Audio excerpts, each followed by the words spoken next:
Olá, esse é o programa Municípios em Ação. Queremos agradecer a sua audiência. No programa de hoje nós vamos ter a participação do gestor público Gerson Brito. Ele já foi superintendente da Baixada, já foi secretário-geral da FAMERJ, já teve vários cargos públicos e vai hoje estar fazendo um balanço geral das notícias que está rolando na Baixada, Estado do Rio de Janeiro e no Brasil. E primeiramente eu quero já cumprimentar, dando bom dia ao Gerson Brito e agradecer a sua participação aqui, Gerson. Bom dia, Renato Muniz, bom dia a todos os ouvintes do programa Município em Ação, que é um programa de grande importância, né? Porque é importante, Renato, ter uma ferramenta dessa no município, principalmente o município, né, que é a capital da Baixada, que esse programa tem de toda a Baixada Fluminense, não é isso? Então, esse é da importância de você discutir politicamente os problemas sociais, o problema do Estado, o problema nacional, porque há uma carência muito grande de uma discussão política aprofundada sobre diversos temas, né?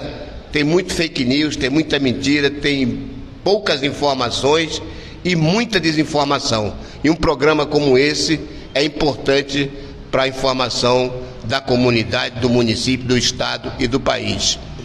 Agora, Gerson, eu queria que antes de falarmos sobre a matéria, tem muita matéria que está saltando as páginas de todas as redes sociais. Eu queria que quem está nos assistindo aí, você poder informar quem é Gerson Brito e como é que começou a tua carreira de gestor. Renato, primeiro, Gerson Brito é filho de Laurindo João da Silva, que foi presidente do PSB do município de Cortez nos anos 50 e uma das lideranças da Liga Camponesa, juntamente com Francisco Julião, né? Francisco Julião, grande deputado estadual, depois deputado federal, que fundou o movimento Liga Camponesa, do qual o MST é um filhote da Liga da Camponesa, isso dito pelo próprio pelo Stedley, né? E depois, com o golpe militar de 64, meu pai foi obrigado a sair do país, teve o exílio em Cuba, depois retornou, depois de 79, junto com Brizola, Francisco Julião, Darcy Ribeiro, essas pessoas todas, retornou para Pernambuco. Eu já estava aqui no Rio de Janeiro, estava fazendo faculdade de engenharia eletrônica no Lisboa, que ficava ali em Vaz Lobo.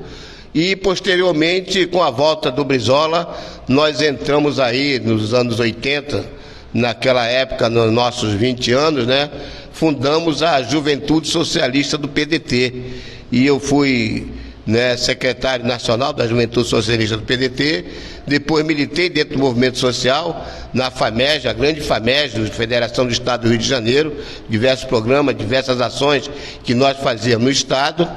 Posteriormente, juntamente com você, que nós nos conhecemos, participamos do governo aí, garotinho, na Secretaria da Baixada, na Superintendência da Secretaria da Baixada, desenvolvendo diversos projetos na Baixada Fluminense. Fizemos, né, Renato, aquele grande seminário na Universidade Federal Rural do Rio de Janeiro, onde ali tivemos diversas ações que até hoje a gente ainda se pauta por ela, porque muitas daquelas ações que nós propomos não foram realizadas. E estamos aí, participei também de uma entidade chamada IFMC, Instituto Falcon do Movimento Internacional Socialista, com sede em Bruxelas. Viajei praticamente os países todos da Europa, da América Latina, que eu fui vice-presidente para a América Latina, e trabalhamos com diversos partidos, diversos movimentos sociais a nível do Brasil inteiro. Participamos do Fórum Social Mundial de Porto Alegre, da sua fundação, e diversos fóruns sociais mundiais, como o da Índia, o da África do Sul, e outros, e Nairobi, né? E estamos participando até hoje e não deixamos de militar politicamente nas ações no que diz respeito à vida do cotidiano da comunidade nos seus territórios. Nós estamos testando nosso equipamento, né, para melhorar, para aperfeiçoar, e eu queria que você que está nos assistindo aí, nossos amigos nas redes sociais, dá um alô aí, como é que está chegando o som, a imagem, só para a gente poder sincronizar. Ô Gerson, você foi secretário-geral da FAMERJ, A FAMED foi a Federação de Associação de Moradores do Estado do Rio de Janeiro. Era uma entidade poderosa, influenciava as eleições na Prefeitura do Rio de Janeiro, o governo do Estado. E a FAMED teve um papel fundamental, que era a regularização da moradia, né? Hoje, toda hora nas redes sociais, nós encontramos na empresa a construção irregular. E isso tem causado um transtorno gigantesco, porque além de ter grupos que trabalham em cima dessa especulação, a população que gasta o dinheiro compra acaba vendo que aquela titularidade não existe. Aí a prefeitura vai lá, derruba, causa um constrangimento danado, aquele dinheiro todinho que a família juntou para poder ter a sua casa, né? O sonho de todo mundo é ter a sua casa. A FAMED não estava na hora de resgatar a FAMED para poder ajudar a organizar os municípios e principalmente o estado do Rio de Janeiro? Renato, você lembrou bem, a FAMED foi um grande movimento, né, de luta, principalmente na luta do saneamento e da moradia. Começou aqui o MAB, tem participação, e o MAB existe até hoje no Nova Iguaçu, o MUB de Caxias, diversos, né, nós atuamos em todos os municípios do estado do Rio de Janeiro, e tivemos o tempo auge, tanto é que o João Rezende saiu da FAMED para ser vice-prefeito da cidade do Rio de Janeiro. Nós tivemos o convênio aí hoje, os Mata-Mosquito, o pessoal da Sucam, todo ele foi, quem trabalhou essas questões foi a FAMED, num grande convênio com o governo do estado na época do Marcelo Alencar, e que nós tivemos mais de 2.770 guardas endêmicos dentro da FAMED fazendo trabalho. No que diz respeito a essa questão da moradia, isso diz respeito principalmente, Renato, à titularização da terra. Isso está na Constituição. Nós trabalhamos junto aos movimentos sociais e em 2001 nós aprovamos, lei federal, o Estatuto da Cidade. O Estatuto da Cidade trata da regularização fundiária. O município tem o Estatuto da Cidade. O município tem que ter no seu plano diretor a questão da titularidade da terra, a regularização da terra. Isso é lei federal. Os municípios, através do seu plano diretor, têm que determinar quais são as áreas de habitação, quais são as áreas de defesa ambiental, quais são as áreas onde vai fazer a indústria, quais são as áreas onde vai fazer a defesa do meio ambiente. Isso tem que estar no plano diretor de cada município. Isso é obrigatório a fazer a cada 5 anos, a revisão desse plano diretor. Se não tem, isso é culpa do poder público local, porque não atenta às leis federais, principalmente do Estatuto da Cidade, para regularizar essas famílias, para ter seu teto, para ter seu terreno, para poder produzir sua moradia. Tem um ano atrás, eu tive até fazendo uma entrevista com o Jorge Gama e Vicente Loureiro. Acho que você conhece bem. O Jorge foi secretário de Estado, atuou muito no governo, prefeitura, né? Uma bagagem, foi deputado federal, e o Zé Vicente é um dos grandes arquitetos aqui da Baixada do Rio de Janeiro. A população, ela precisaria ter uma orientação do poder público, principalmente das prefeituras. Como o nome do programa é Municípios em Ação, eu estou indo lá na ferida.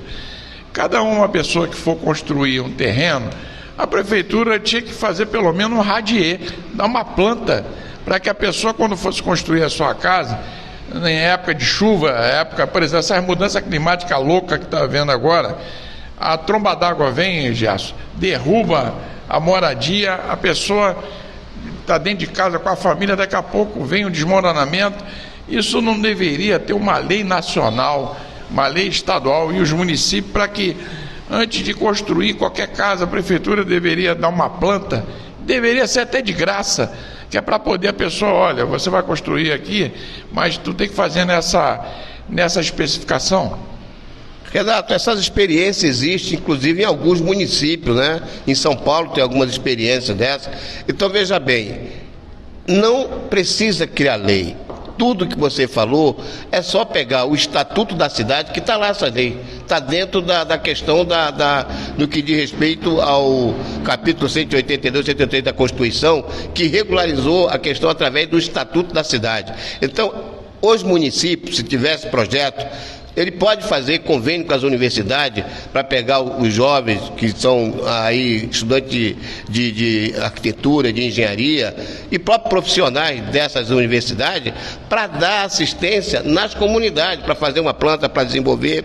Beira de rio não é lugar para morar. Beira de rio é para fazer mata auxiliar, para não ter assoreamento nos rios. Beira de rio não é lugar de moradia. Isso aí está dentro da questão do estatuto da cidade. Se tem moradores em beira de rio, se tem, é porque o município não atende às leis que está aí prevista na Constituição dentro do Estatuto da cidade. Isso é importante, a gente cobrar dos municípios, dos gestores públicos, a ação para que essas comunidades carentes, hoje tem recursos, tem o Minha Casa Minha Vida, tem recurso para regularização fundiária, basta o município procurar. Foi vencido aí há 15 dias atrás a proposta para o município entregar para o PAC, para entrar nessas questões. O PAC é saneamento, o PAC é moradia, o PAC é meio ambiente, o PAC é tudo isso. É necessário os programas de ação do crescimento, foi feito, tem 34 bilhões aí do PAC para fazer. Os municípios tiveram que entregar até domingo passado as suas propostas. Vamos ver e fiscalizar aí a população, entrar no Ministério da Cidade, ver quais foram os municípios da Baixada Fluminense que deram entrada nos programas, aqueles que não deram e que deram, quais são os programas que vão ser realizados e cobrar dos prefeitos ações desse programa. Porque às vezes entra no programa e não realiza aquilo que está lá, que disse lá que ia fazer do Ministério da Cidade. Então é necessário uma cobrança da população, e aí você diz muito bem, é necessário que nós perdemos. Antigamente nós tínhamos a força do movimento comunitário, nós tínhamos a Associação Moradores que era mais aguerrida, mais lutando. E nós estamos nessa luta, Renato. Criamos recentemente, né, porque a FAMED perdeu o CNPJ, perdeu tudo, e nós, junto com o movimento social, criamos a Unifamaeg, União das Associações de Moradores do Estado do Rio de Janeiro. Está saindo o PJ, inclusive hoje está saindo o CNPJ, foi dada entrada lá em Niterói, e estamos aí para fazer um grande trabalho. Vamos fazer uma comemoração agora no final do ano e vamos fazer uma grande assembleia no Estado do Rio de Janeiro para realmente a população ter consciência do seu papel, ter consciência daquilo que demanda para ela, ter consciência do que é o orçamento municipal, estadual e federal para cobrar, porque o orçamento, o dinheiro que está lá, não é do governador, não é do prefeito, não é do presidente. O orçamento é da população, o orçamento é de cada um que paga num palito de fósforo, que paga numa caixa de leite, que paga, que compra o pão na padaria. Tudo isso é imposto, e esse imposto é que enriquece o país. E para enriquecer o país, tem que enriquecer o povo brasileiro na sua demanda. Esse é o programa Municípios em Ação, e hoje temos com a participação especial do Gerson Brito, botafoguense, né, e ele gestor público. Nós estamos falando sobre a gestão pública. Nós queremos mandar um abraço, né, ligadinho na nossa programação, está o Marcelo Guimarães, o Josimar Barrada, lá de... Eles estavam em Belfort, não sei onde está morando ainda, o Ari Campos lá de São João de Meriti, o Marcelo Mariani, né, lá da clínica Queremos mandar um abraço também para Jaqueline, o Jonas Nogueira está lá em Paulo de Fronten, né, mandar um abraço também o Weber Figueiredo, a pessoal da Capelania Videira e Marcelo de Paulo. Nós vamos dar um rápido intervalo, rapidinho.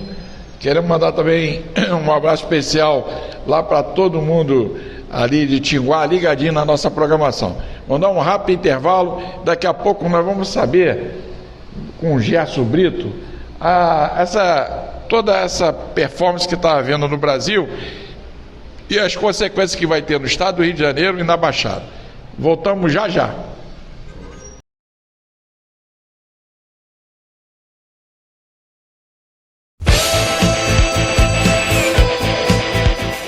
A Cruz Vermelha de Nova Iguaçu apresenta sua Escola de Especialização em Saúde Pública, a ESESP. A Cruz Vermelha do município de Nova Iguaçu, no estado do Rio de Janeiro, disponibiliza seus cursos em um amplo espaço localizado ao lado do Top Shopping e a Via Light. Oferecemos cursos técnicos e cursos de especialização. Cursos técnicos: enfermagem, radiologia, saúde bucal, análises clínicas. Cursos de especialização: hemodiálise, neonatologia, instrumentação cirúrgica, enfermagem do trabalho, Nossos laboratórios são completos, possibilitando aos alunos a chance de vivenciar cenários estudados em sala de aula, com o uso de simuladores e a orientação de professores e monitores, enfermeiros, psicólogos, fisioterapeutas e biólogos com licenciatura e especialização em diversas áreas da saúde. Os estudos ocorrem através da aplicação de técnicas e procedimentos de forma metodológica e prática, para que os nossos alunos possam adquirir conhecimento e desenvolver as habilidades necessárias. Contamos com 16 polos e estágios para os nossos alunos adquirirem a vivência prática necessária. Nossos certificados são reconhecidos internacionalmente. A Cruz Vermelha oferece também cursos livres como CTI, Centro de Tratamento Intensivo, APH, Atendimento Pré-Hospitalar, Formação de Socorristas, Primeiros Socorros, Básico e Avançado, Bombeiro Civil, Tanatopraxia, Cuidador de Idoso. Entre em contato e faça já sua inscrição. Seja um profissional da área da saúde. Venha para a Cruz Vermelha de Nova Iguaçu, uma instituição de ensino com 30 anos de excelência. Bem, estamos de volta. Esse é o programa Municípios em Ação. Se você quiser participar, encaminhar uma sugestão, uma crítica, né, até uma pauta, manda para nós aí. Nós estamos nas redes sociais e nós estamos a cada dia tentando evoluir. E gostaríamos da sua opinião, né? Queria até saber como é que está chegando a imagem, o som. Hoje nós temos aqui a participação do botafoguense Gerson Brito, né, gestor. Ô Gerson, tem dois assuntos polêmicos que nós vamos tratar aqui, é da reforma política e eleições 2024. Mas hoje, na Agência Brasil, há uma matéria que se destaca que Lula tenta avançar um acordo entre o Mercosul e a União Europeia. O presidente conversou segunda-feira com o líder da Comissão Europeia. E nesse andamento das negociações de acordo entre o Mercosul e a União Europeia, foi o tema de conversa por telefone entre o presidente Luiz Inácio Lula da Silva e a presidente da Comissão Europeia, Ursula von der Leyen, e na tarde de segunda-feira. E os dois, né, concordaram em acompanhar de perto os trabalhos das negociações que deverão acontecer durante o COP 2028 em Dubai, lá nos Emirados Árabes. Você que sempre acompanha isso, você viaja muito, o mundo todo, o Brasil está se tornando um expoente, não só da América do Sul, mas também um grande formador de opinião no campo internacional. Está disparado agora no agronegócio, a economia está dependendo agora dessa aprovação da reforma trabalhista para poder se estabilizar. Como é que você avalia essa visão dessa conjuntura e do Brasil hoje está nessa liderança? Bem, Renato, o Brasil voltou, né? Que é o slogan que se coloca não aqui no Brasil, mas a nível internacional desde a eleição do Lula. O Brasil hoje ocupa a presidência do G20, os 20 países mais importantes do mundo, ocupa a presidência do Mercosul e o Lula ocupa a presidência do Brasil. Quer dizer, a importância do Brasil hoje no mundo é muito grande, né? Não tem hoje no mundo uma liderança com uma capilaridade de intervenção a nível internacional do que o Lula, pela sua formação, né? Mas nós temos, você tocou aí no assunto que o Lula tenta avançar no acordo com o Mercosul, justamente em função da questão do que houve na Argentina, né? A Argentina deu um cavalo de pau, uma marcha ré de 20 anos para trás, né? Voltou a uma situação muito difícil, já vivia uma situação muito difícil. E com a eleição do Milei, a tendência da Argentina é ser um quadro cada vez pior. É igual a cantiga da perua, de pior a pior, a cantiga da perua vai ser uma só na Argentina. Infelizmente foi uma escolha muito errada, da qual nós passamos 4 anos atrás. Há 5 anos atrás, com a escolha do Bolsonaro, nós vivenciamos o que vivenciamos aqui no país. Só que nós fomos de forma traumática, né? Porque nós tivemos primeiro um golpe na Dilma, depois um golpe do judiciário, junto com o Sérgio Moro e algumas agências internacionais, para prender o Lula para não disputar a eleição.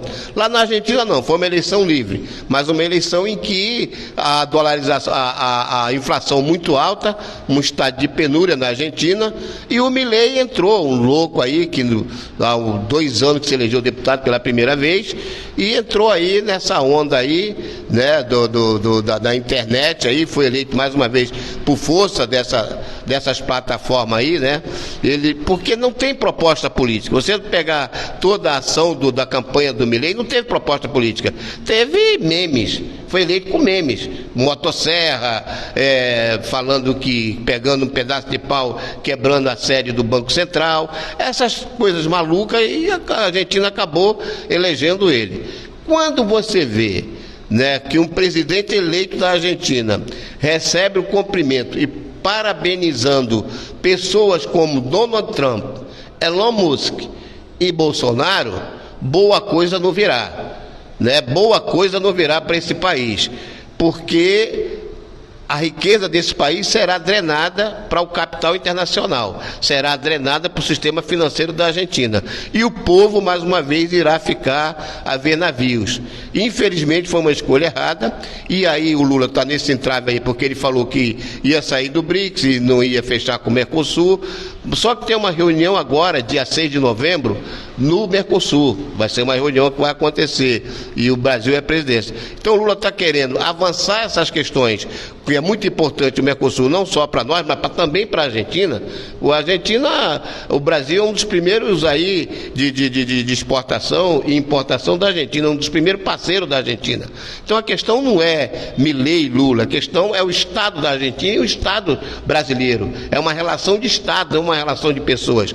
Então essa preocupação do governo brasileiro para que seja aprovado no dia 6 de dezembro, a reunião do Mercosul, porque no dia 10 de dezembro será a posse da Argentina.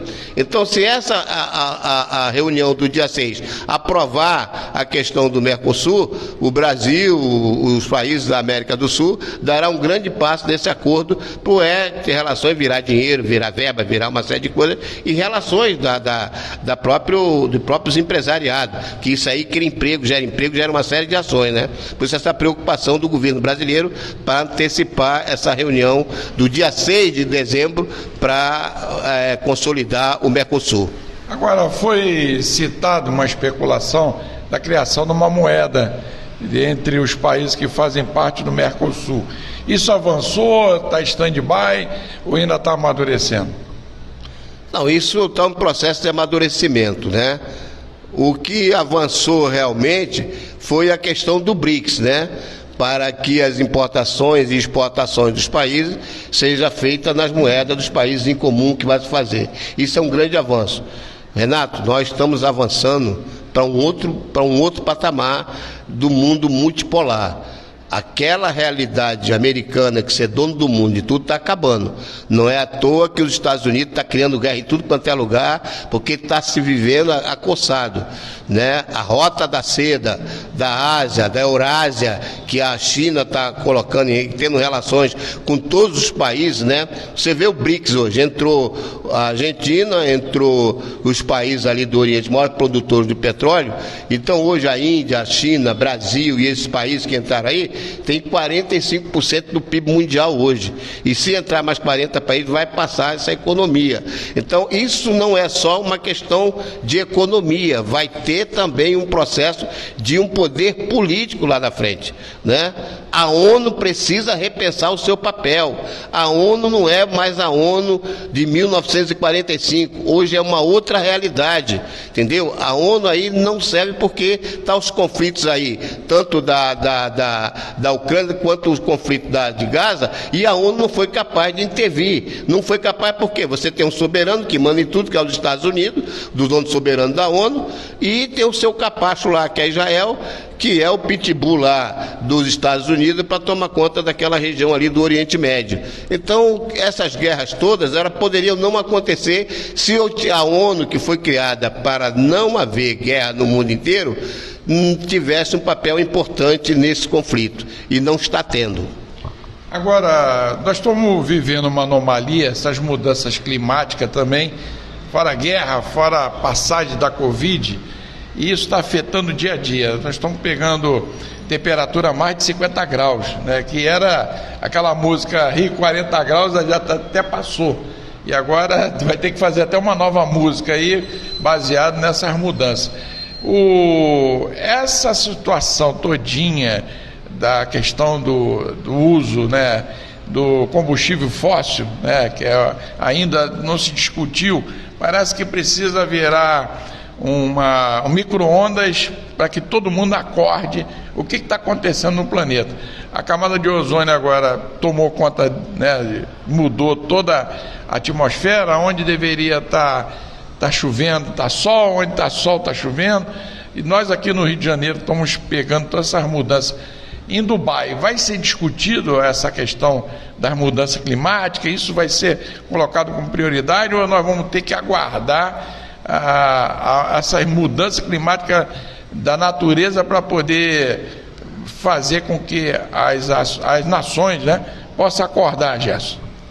Pois é, Renato, eu fico aqui com a frase de um pajé que eu vi numa reportagem, que ele dizia o seguinte: quando o homem observar que vê a última árvore cair e o último peixe ser pescado, ele vai ver que ele não se alimenta de dinheiro e nem vive de dinheiro, de papel moeda, né? Ele vive do meio ambiente.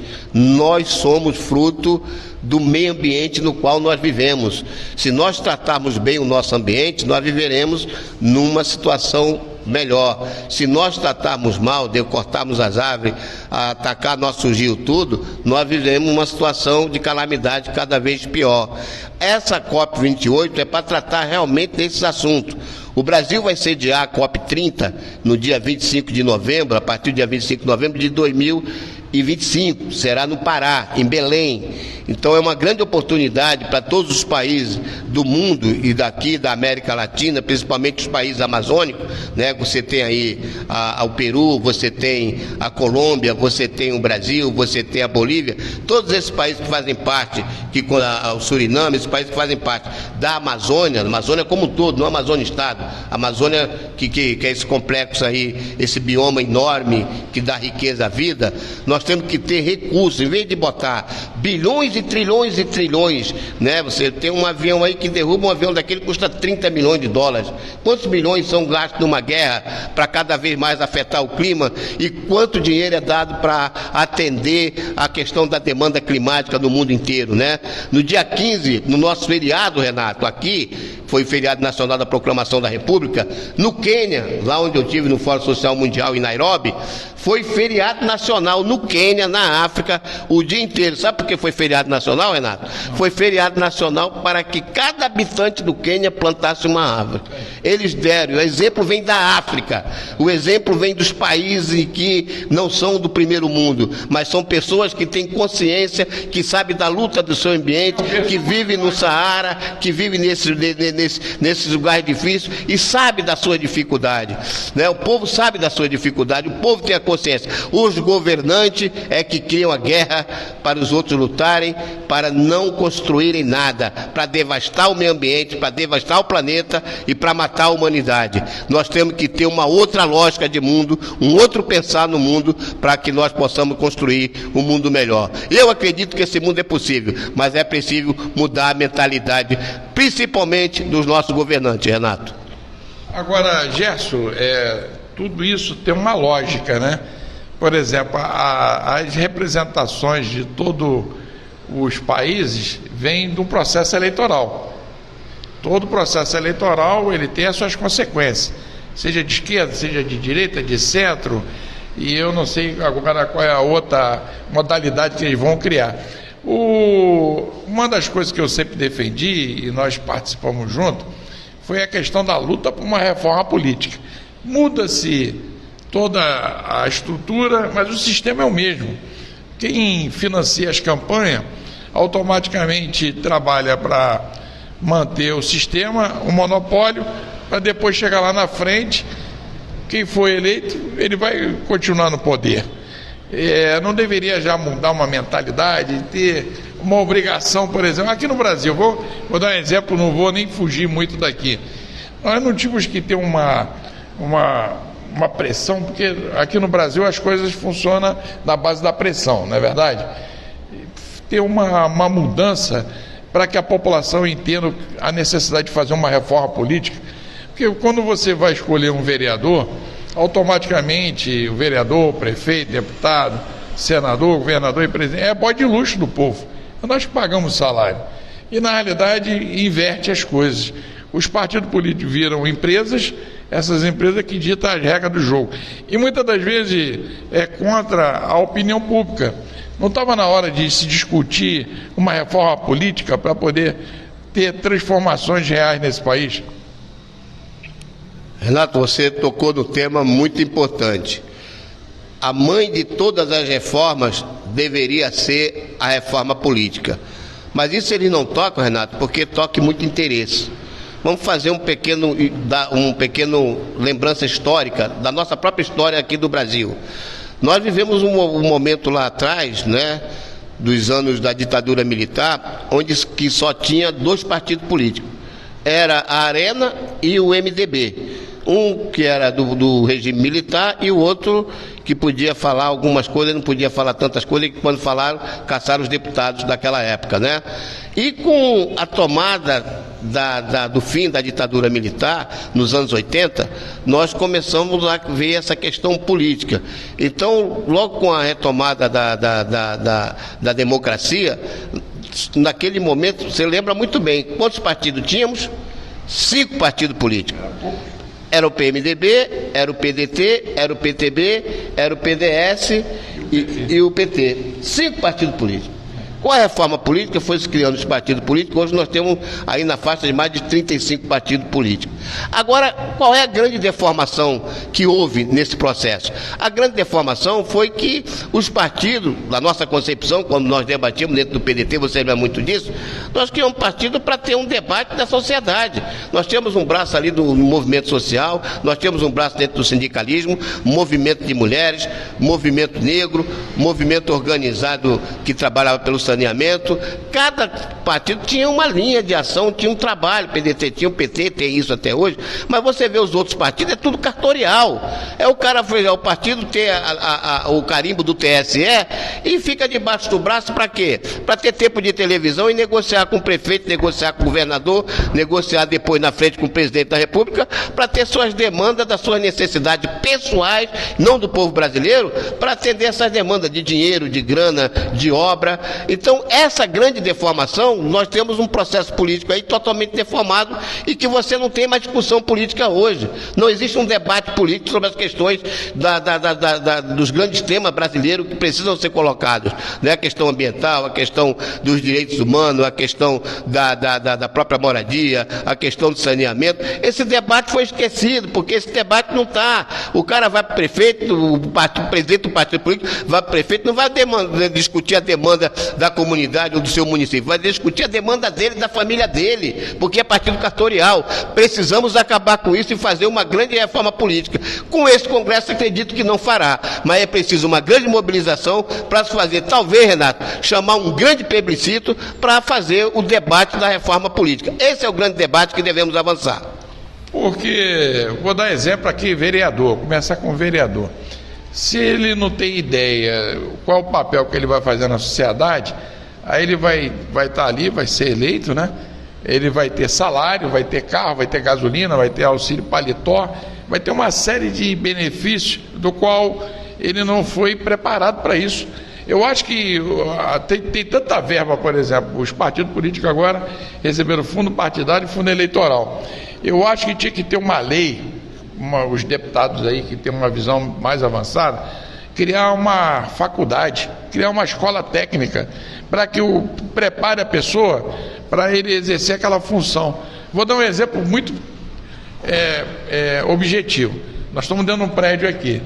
Esse prédio foi feito por um engenheiro, tem um eletricista, a parte hidráulica, bombeiro, uma série de requisitos para que esse prédio pudesse funcionar.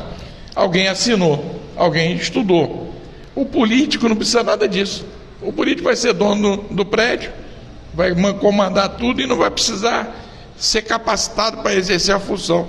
Então, na realidade, ele vai ser um empregado, um boy de luxo, de quem patrocinou a campanha dele, Gerson? Pois é, Renato, você sabe, nós somos de outra escola, nós tivemos formação. Na nossa época nós tínhamos lá dentro do PDT o Instituto Alberto Pasqualini, tinha curso de política, tinha debate político, tinha formação política, tinha livro, tinha professores, Teotônio dos Santos, Darcy Ribeiro, outros nomes da área da educação que faziam palestra para a gente, você sabe disso, você participou. Então isso aí tudo foi definhando, e hoje nós vivemos o quê?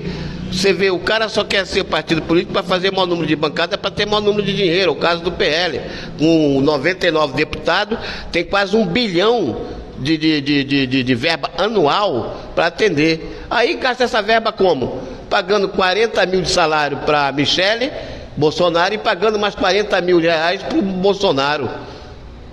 E suas famílias também recebem, primo, outro tem a parte dentro do partido, bota a mulher, emprega o filho, emprega tudo. Quer dizer, o nepotismo saiu da esfera do governo para ir para a esfera dos partidos políticos.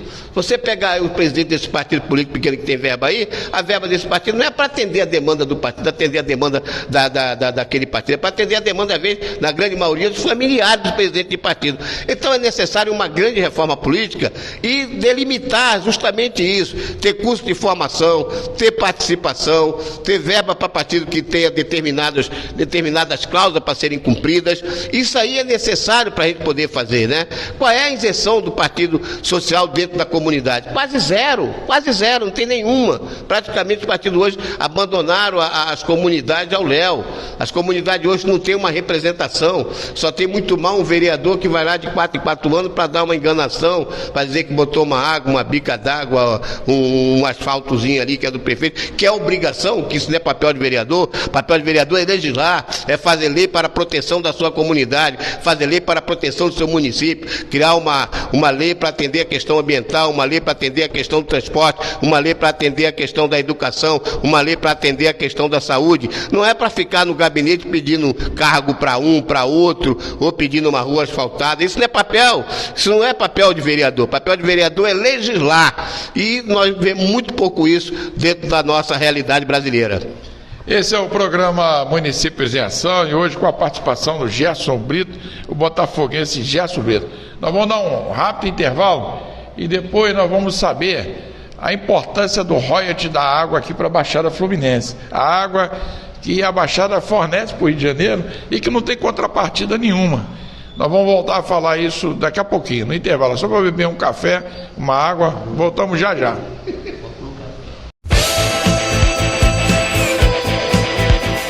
A Cruz Vermelha de Nova Iguaçu apresenta sua Escola de Especialização em Saúde Pública, a ESESP. A Cruz Vermelha do município de Nova Iguaçu, no estado do Rio de Janeiro, disponibiliza seus cursos em um amplo espaço localizado ao lado do Top Shopping e a Via Light. Oferecemos cursos técnicos e cursos de especialização. Cursos técnicos: enfermagem, radiologia, saúde bucal, análises clínicas. Cursos de especialização: hemodiálise, neonatologia, instrumentação cirúrgica, enfermagem do trabalho. Nossos laboratórios são completos, possibilitando aos alunos a chance de vivenciar cenários estudados em sala de aula, com uso de simuladores e a orientação de professores e monitores, enfermeiros, psicólogos, fisioterapeutas e biólogos com licenciatura e especialização em diversas áreas da saúde. Os estudos ocorrem através da aplicação de técnicas e procedimentos de forma metodológica e prática, para que os nossos alunos possam adquirir conhecimento e desenvolver as habilidades necessárias. Contamos com 16 polos e estágios para os nossos alunos adquirirem a vivência prática necessária. Nossos certificados são reconhecidos internacionalmente. A Cruz Vermelha oferece também cursos livres como CTI, Centro de Tratamento Intensivo, APH, Atendimento Pré-Hospitalar, Formação de Socorristas, Primeiros Socorros, Básico e Avançado, Bombeiro Civil, Tanatopraxia, Cuidador de Idoso. Entre em contato e faça já sua inscrição. Seja um profissional da área da saúde. Venha para a Cruz Vermelha de Nova Iguaçu, uma instituição de ensino com 30 anos de excelência. Bem, estamos de volta, esse é o programa Municípios em Ação e queremos agradecer a sua audiência, né? Hoje com a participação do botafoguense aqui, Gerson Brito. Quero até aproveitar, Gerson, quem está aqui ligadinho na nossa programação, o Jubiraci, né? Mandar um abraço também por Barradas, a Adriana Índia está ligadinho, o Jonas Nogueira lá de Paulo de Fronten. Eu acho que esse povo lá de Paulo de Fronten está privilegiado, porque o clima lá, né, Miguel Pereira, aquela área dali, né? Quero mandar um abraço lá para o Sérgio Lins, secretário municipal de trabalho de Belfor Roxo, o Weber Figueiredo. O Weber ajudou muito na Belfor Roxo, a Baixada, com aquela obra da Serra, né? Porque eu vou te falar, essa chuva, se não fosse feitas aquelas obras naquele tempo, eu acho que ia piorar mais ainda. E eu faço até um apelo para quem está nos assistindo aí. Pega teu lixo, né? A garrafinha de água, a cerveja, o refrigerante, a bala, o pacote de biscoito, acondiciona no teu carro, ou então bota na tua bolsa, não joga na rua, porque o papel, a garrafa, o lixo que tu jogar vai impedir a saída da água no esgoto, e aquela água vai voltar toda para tua casa. E depois que você ainda sofrer com o desgaste de perder tudo que tu comprou, teus vizinhos, teus parentes e tudo, aí vem a pior coisa, que é só as pragas urbanas. Rato, barata, caramujo africano, escorpião, né?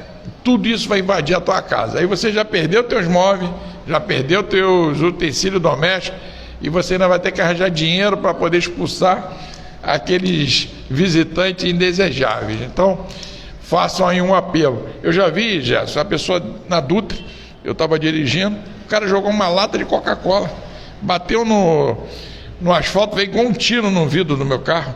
Agora tu imagina a mentalidade, o cara está sentado ali, parece que cai a mão se ele deixar aquilo ali. E as crianças vai acompanhar, copiar tudo que tu faz. Se você jogar lixo na rua, teu filho vai jogar. Se você não acondicionar o lixo, ele também vai fazer a mesma coisa. Na época, na década de 70, tinha uma campanha chamada do Sugismundo. Tu lembra disso? Sugismundo. Sim, Renato, quase lembro. Como você está falando, Renato, a educação é fundamental, a educação ambiental é importante. Se a mãe faz, o tio faz, o pai faz, as crianças vão repetir. Se você recolhe seu lixo, você bota tudo no lugar, divide o lixo direitinho, faz tudo direitinho, seu filho vai começar a fazer da mesma forma. Então essa educação ambiental é muito importante que você tocou, Renato. Eu estou aproveitando aqui, quem está ao vivo aqui, a Leni Augusta, lá da UERJ, tá aqui, mandar um abraço para ela, está aqui. O Manuel Carlos trabalhou comigo, nós trabalhamos junto lá na Secretaria de Administração, tá, o Jair Cunha, o William Campos foi secretário, né, de Educação do Estado, não foi? Campos foi, tá aí, mandar um abraço para ele. E uma quantidade enorme, a grande comendadora Maureli Santos, mandar um abraço para todos vocês. Eu quero aproveitar, também chamar a atenção, a Cruz Vermelha Brasileira de Nova Iguaçu vai fazer um Natal solidário. Todo ano a Cruz Vermelha distribui nas doações que recebe, a população de Nova Iguaçu é muito generosa, e da Baixada, elas levam para lá roupa, brinquedo, às vezes produtos que vão somar a cesta, né? E a gente, por isso, no dia 17 de dezembro, vai ter um evento do Natal Solidário. Vai ser lá na Casa de Festa Lalu, aqui no centro de Nova Iguaçu, perto da Via Light. Queria que você estivesse presente.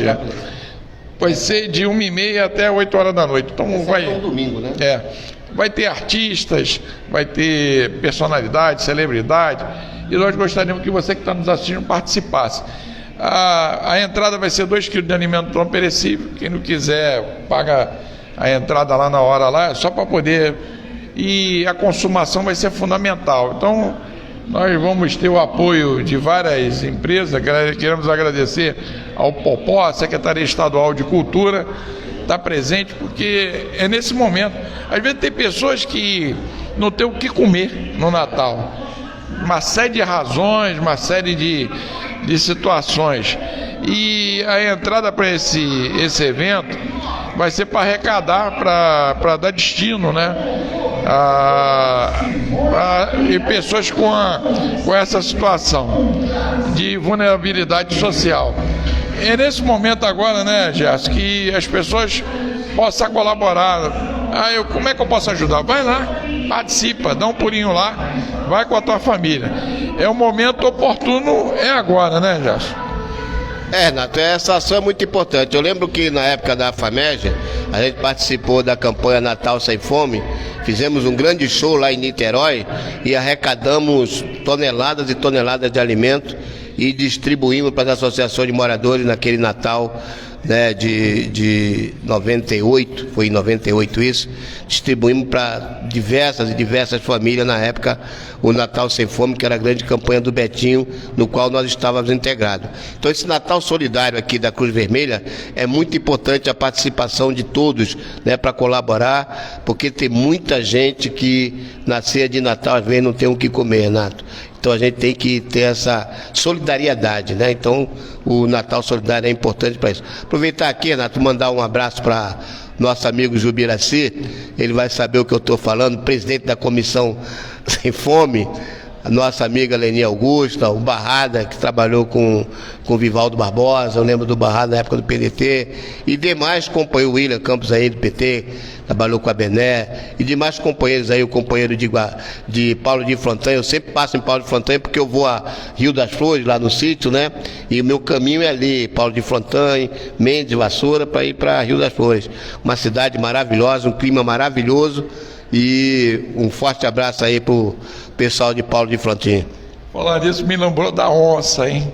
Eu me lembro que foi em 2000 que você me chamou para ir lá? Foi em 2004. Foi em 2004.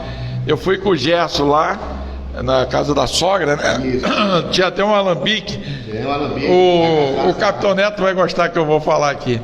E aí ela preparou um maior banquete, fez um leitãozinho a pururuca, não foi? Leitãozinho a pururuca no fogão a lenha. Então, fogão a lenha, tá aquela comida. E aí ela fabricava cachaça, né? 75 litros, não é isso? Não, é 1000 litros de cachaça. É? Aí, moral da história. Só que eu fiquei curioso para conhecer a chácara e fui dar uma volta. E nisso, rapaz, você estava lá tava com a tua esposa, com a família e tudo, eu estava passeando lá no sítio. De repente chegou um funcionário, pô, seu Renato, o que é? Pô, a dona, qual é o nome dela? Dona Albertina. Dona Albertina mandou o senhor voltar, mas o que houve? Não, tem uma onça aí, solta aí no quintal, e o pessoal estava tudo caçando a onça. Aquela onça foi verdadeira mesmo, né? Não, Renato, de vez em quando aparece, que lá é uma área de mata, né? Não tem muito desmatamento. Inclusive na propriedade lá da minha sogra tem uma mata lá grande, né? E de vez em quando o normal, lobo-guará é normal aparecer lá sempre, né? Como a onça é predadora desses animais, raramente aparece, mas de vez em quando aparece. Mas eu acho que naquele momento era muito medo do pessoal, era mais boato do que a própria onça. Mas essa história ficou registrada assim. Mas para garantir, né? Nós estamos aqui junto aí. Quero mandar um abraço para ela aí. Dona Albertina. Agora, o Gerson, tem uma matéria que a gente estava conversando aqui nos bastidores e é de interesse de domínio público. O governo federal desenvolveu esse projeto Desenrola Brasil. E o objetivo é fazer com que as pessoas que estão inadimplentes, estão devendo, ela possa, com uma taxa pequena, de uma série de negociar a dívida. Agora tem muito espertalhão que está fabricando site, inclusive está usando a chancela do governo federal. Agora eu acho que o governo federal tem que botar a Polícia Federal em cima, né? Porque tu já imaginou, a pessoa já não tem nada, aí junta, pega emprestado para limpar o nome, que é a coisa mais importante para a pessoa humilde, é ter o nome limpo. Aí na hora que paga o site é uma fraude, né, que está sendo feita aí, nem sabe de onde está vindo isso. Isso teria que ser apurado, Gerson. E outra coisa, quando a pessoa paga, o governo federal teria que emitir uma certidão, é um documento para dizer que ela pagou, porque senão tu paga, aí daqui a pouco aquela informação que você pagou no site não tem valor, tu não tem como provar que você está querendo limpar teu nome. Não seria justo o governo federal emitir uma certidão? Renato, o governo desenvolveu esse programa Desenrolar para atender a grande demanda de mais de 70 milhões de pessoas que têm dívida. Então, no Serasa, até para fazer a economia girar, né? Então, com desconto aí de alguns casos até de 90%. E, normalmente, toda vez que se cria um programa desse, sempre aparece os oportunistas, os picareta, para ludibriar a boa-fé da população. Então, o cara cria site com a logomarca do governo, com tudo direitinho, só que é mentiroso. O cara entra lá, coitado, vai lá, quer resolver seu probleminha, que o pobre não gosta de dever, porque ele quer ter seu nome honrado, vai lá negociar e quando vê é um picareta aqui, né? E eu acho que existe, Renato, vou pegar aqui no próximo programa, vou mandar para você, que eu tenho um canal de denúncia, deve ter um canal de denúncia com relação a isso. Se não tiver, eu vou buscar, vou conversar hoje com o governo federal para ver essa situação, porque como você falou, você inclusive conhece pessoas que já sofreram esse golpe, e como você conhece alguém, tem alguém que conhece mais alguém que já sofreu. Então não é um só. Então a gente tem que ter um canal de denúncia para saber isso. Eu vou procurar esse canal, saber aonde que denuncia, o número do telefone, qual o site do governo federal para denunciar essas falcatruas. E você prestar esse serviço público aqui através do programa Município em Ação. Isso aí eu vi o meu compromisso de passar isso para você até amanhã. Porque isso é crime. É igual, por exemplo, as redes sociais. Vende no Facebook, vende no Instagram. Aí você vai lá, compra o produto não chega, é um site falso. Quem coloca essas plataformas tem que ser responsabilizado. Às vezes você gasta lá dinheiro, nunca chega. Aí você vai ver, é um site falso. Exato, deixa eu te fazer aqui eu, Gerson Brito, já fui vítima da criação de um site. Pegaram eu fui fazer uma viagem para Londres e no dia que eu vinha de Londres, eu fiz uma participação lá. No dia que eu vinha de Londres foi um dia que teve um atentado lá no aeroporto de Londres. Eu cheguei às 4 horas da manhã no aeroporto de Londres. Então eu estava com voo para Portugal. Então, nesse momento, estava um terror do caramba, na época aquele negócio de Bin Laden, aquele troço, toda a Europa estava apavorada, qualquer coisa era suspender, né? Eu peguei o voo para Portugal, peguei meus documentos, veio botar numa sacola plástica para poder botar ali, peguei meus documentos, entreguei ali tudo e fui para Portugal. Assim que eu saí de Londres, peguei o voo de 6 horas da manhã, 8 horas da manhã fecharam o aeroporto, ficou 2 dias sem ninguém sair. Eu já tinha saído e fui para Portugal. Cheguei aqui no Brasil, peguei minha bagagem, mas meus documentos não foram achados, entendeu? Um ano depois, eu recebi uma intimação da Justiça que estava vendendo computador e eletrodoméstico num site, e o site tinha meu nome, com todos os meus dados, com meu CPF, isso em São Paulo. Eu tive que ir 2 audiências públicas no Fórum de São Bernardo, no Fórum de São Paulo, para provar que aquele não era eu, mas estavam meus dados lá, meu CPF, criaram um site com meu nome, criaram uma loja para vender através de uma conta no Banco Itaú, foi. E eu apresentei todas as denúncias, fiz o teste lá de caligrafia e tudo, para provar. Fiquei 2 anos para desenrolar esse troço. Até minhas contas bancárias foram como é que chama? Bloqueadas por causa disso aí. Então é muito perigoso, tem muito picareta solto pelo Brasil afora, infelizmente. Isso eu chamo a atenção porque tem pessoas que não sabem mexer com a internet. Aí paga aí que tu vai limpar teu nome, aí tu vai dar o dinheiro, é um site falso e é importante. E eu não sei se o PROCON, que é o responsável para apurar isso, o Ministério da Justiça, o governo federal tem que disponibilizar ali um número para que você for lesado, aí denunciar, porque senão... E a pessoa fica até com vergonha, porque, por exemplo, quem está devendo fica com vergonha. Aí ela vai e paga, ainda toma outra volta, aí moral da história, complica toda essa situação. Esse é o programa Municípios em Ação, hoje entrevistando o Gerson Brito, ele gestor botafoguense. Nós vamos para um rápido intervalo e para as considerações finais aí, tá? Voltamos já já. Tem café, viu? Teve café. Tem café, boa.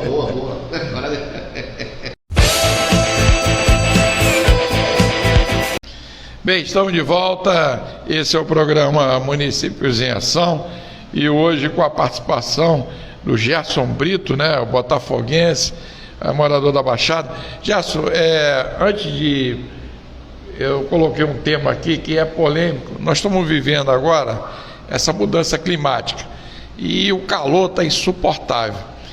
A criação da Baixada se deu através de uma determinação de Dom Pedro II para captar água aqui no Tinguá, Jaceruba, Rio Douro e Xerém. E foi criado esse reservatório que até hoje abastece o Rio de Janeiro, aumentou a produção e o Rio Douro. Agora, nós tivemos há um tempo atrás, o Antônio Mota, que foi deputado federal, na década de 90, ele, muito inteligente, já falecido, ele deu, como foi criado o royalty do petróleo, até no governo Sarney, ele falou, nós temos que criar o royalty da água, que é para a Baixada ter independência. E a água é uma coisa que o ser humano pode viver sem gasolina, sem querosene, a matriz fóssil um dia vai acabar, mas a água é uma prioridade do ser humano, né, de toda a espécie. E criando o royalty da água aqui na Baixada, ia poder investir no saneamento, melhorar a qualidade de vida. A Baixada ia ser um Texas da água, né?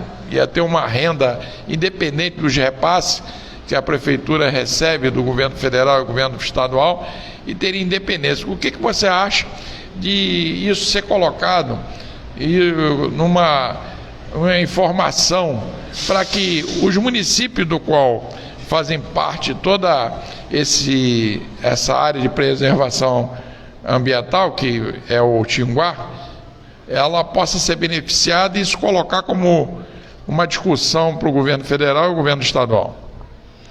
Renato, você levantou um tema bastante importante, que a gente já havia debatido sobre essa questão dos royalties da água. Se cobra-se o royalties do petróleo, que o petróleo serve para produzir a gasolina, que é para alimentar os carros, não é isso?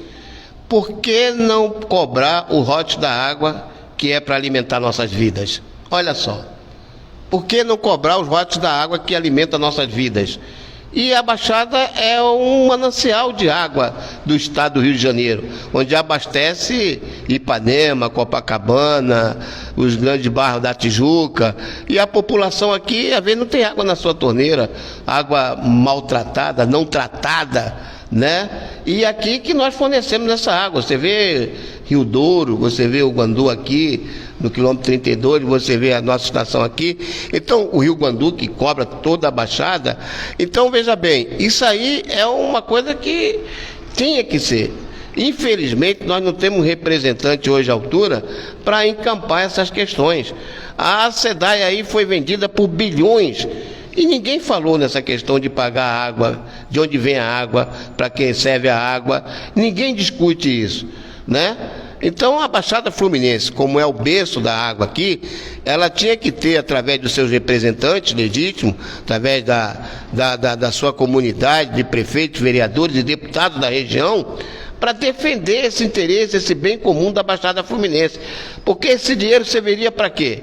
Para preservar nossas matas ciliares, proteger nossos rios, a limpeza dos nossos rios, a limpeza dos beiraminhos e para produzir também a riqueza para o nosso povo. Então isso é um papel importante, é um debate importante que você está levantando, e eu ajudo nesse processo, para a gente poder debater essa questão dos royalties da água da Baixada Fluminense. É um ponto fundamental e que deveríamos debater isso junto com a sociedade, Renato.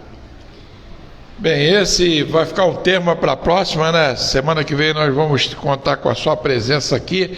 Esse fórum de debate aqui do programa Municípios em Ação, o objetivo é trocar ideias, né? Porque quando você forma opinião, automaticamente as coisas transformam, né? E isso é fundamental. Eu queria até chamar a atenção que a Cruz Vermelha, semana passada, nós entrevistamos o professor Cid Clay Barbalho e ele firmou uma parceria com a Cruz Vermelha. Vai ser ministrado o curso de autismo. Ontem o Fantástico, ontem não, foi domingo, né?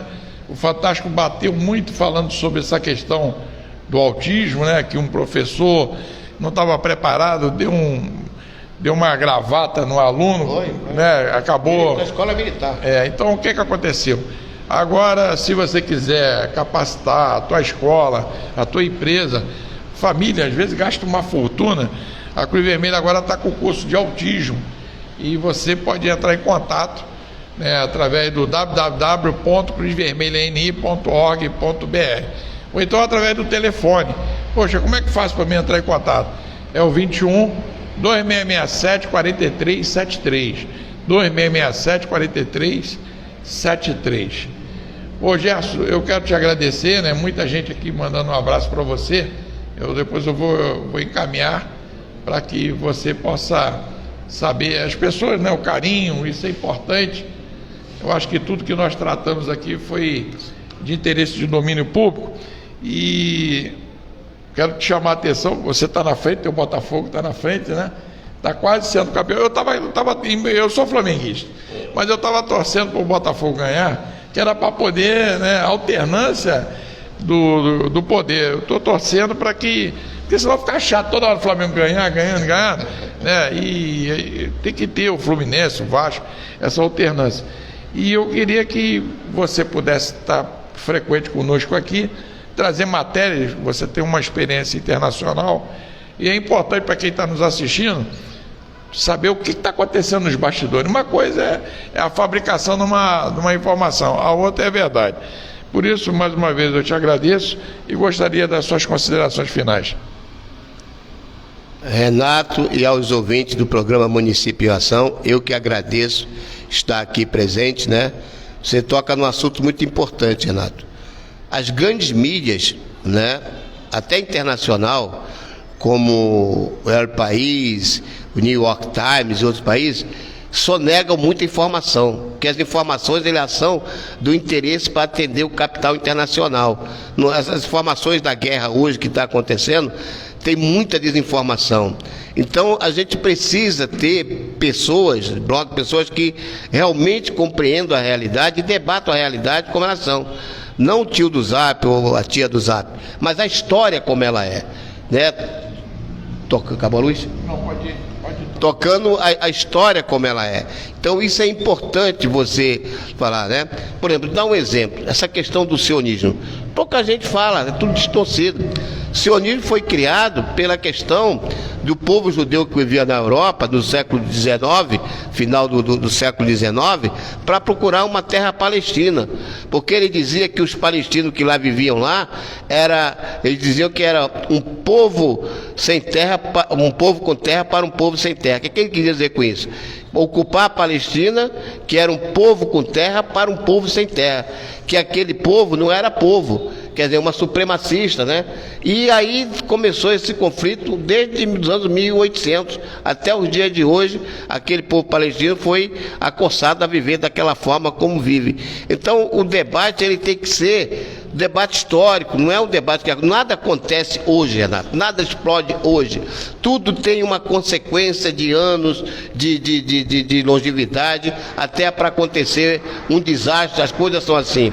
Se nós estamos vivenciando hoje a situação do clima como nós estamos vendo, é a nossa negligência de longos e longos anos que nós castigamos o planeta Terra. Não estou dizendo nós como humanidade, né? A Europa acabou com as suas florestas, acabou com tudo, ainda invadiu e colonizou o mundo novo, colonizou a África, colonizou as Américas através da Espanha, colonizou aqui o Brasil através de Portugal, e levaram e desmataram e não conseguiram desmatar tudo. Então esse déficit que tem a nível internacional, ele tem que ser pago, Então o que nós estamos sofrendo hoje é a consequência da atividade humana ao longo de muitos anos. Então tudo tem consequência, nada é hoje, foi processo que chegou até o dia de hoje.